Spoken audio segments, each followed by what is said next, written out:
chỉ vậy với cô lẽ January ni sompali sang ni dan som ni panga chunda sompani a don me ka ni video ka siam lai hian ni zan lama khanin thontu pakhat kan ti chuaka kan ti chuak zo chia a pasal laka invent thainan hun pathian na pade ti kha ti chuanin zanina hian a thang kan on ti chuak le ha lo na chu enge kan ti chuan hanai kan siam dul to ma ko chu kan la siam zo chia lawa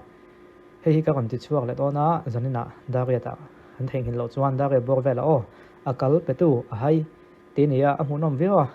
ton tu mai hian video ka kan siam chan chu khol bom channel ti hi om ve dia tia tu nei en na khol bom channel ti hi hetai hianin drama hu kha ka kan ti chuak lang puya content ho nen chuan toina ton hu hi chuan ti chuanin i chuan khaten an khre lo tak hin mela ka news ti kha om le ta ni mela ka news khol bom ti hianin tun lai thil thleng la tun lai thil vai kan te pon yang chu trending kan tiang chi te thil da hu yang chi khami ha ka kan ti chuak de ubik thina hemi bi ga hi chuan thon thu le ti vel kha chu ka ti tuk lova hei hi tlemin category kan han thren na khang dewa mila te ti deuh kha omatin chu lo le chuanin pathian thu zirang ho na ti hi om le a hei hi tun hmain ke enkol vial line ke enkol thatal tuk lova tun hu hian ama e ga chu pathian thu lampang big post nan hmangila thang a tin hemi bi kai chon pathian thu lampang hoi big pathian thu zirang ho na ti hi ei kan han post boka chan chu chaw pol nuai kha agan lo chang kha a om ve thina chuan khami ba ka khanin adang pakhat a oma chu enge kan ti chuanin ho kha mu mai dawa kan zonga helai hian adum khol bom channel in ti top mai adum hi om boka hei hi chu tun lai thil thleng pon ni tuk lem lo abi kem politics lampang ne na in kai hnoi thil thei deuh hlek nia ka rin ho kha kan vom khoma hei chu ke active lu tuk lova ka upload khat khop me ka upload chun po chu tiang in view sa tam lu tuk lova chu ka channel kalpui dan lang pui ania tun tu mai hianin chu ka kon sei fe chu lo po chu om tho ma ka chu khang ho kha regular deuh hlek ka tu na ka encol deuh ho an nia adang ho ka chu ka upload ngai me lova channel dang encol tu te po la om nual line content han siam kan kha thei lo ni chu ti chuan zanin da ria ta athang ka kon ti chuak le nga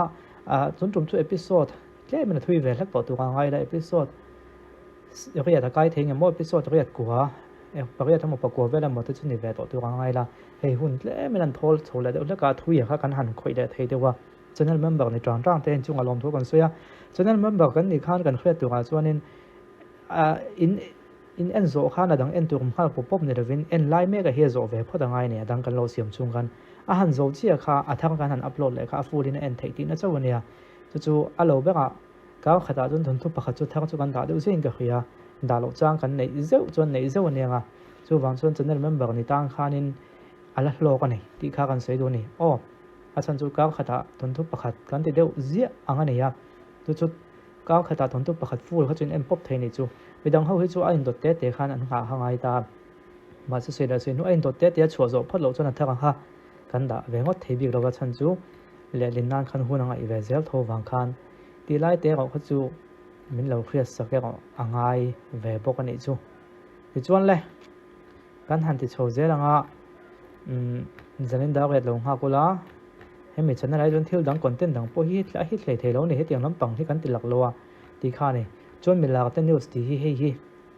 hei tle min ka kon active chho ve la de uthaka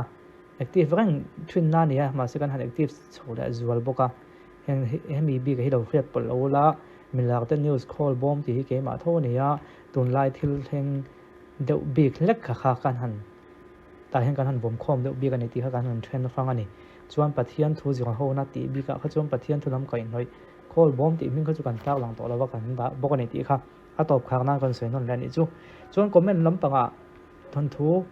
in kon request train ti ka khia ka mu fo mai ama ko chu kan khia tu a chuanin YouTube lo mena an ron claim lo tu me channel la chuan an ti chuak ani mai theya ma ko chu ka channel a hin ti chuak thei lo hi ka nei nual thina chumi khia pui ve nga ya chu wang chuanin siam olsam le hei ti chuak kan ni wang siam zung olsam edit na sat lu tuk ngai lem lo kha kan form khom ve bok ani ti kha min khia pui don ni zanin da ret kan lo chang don nia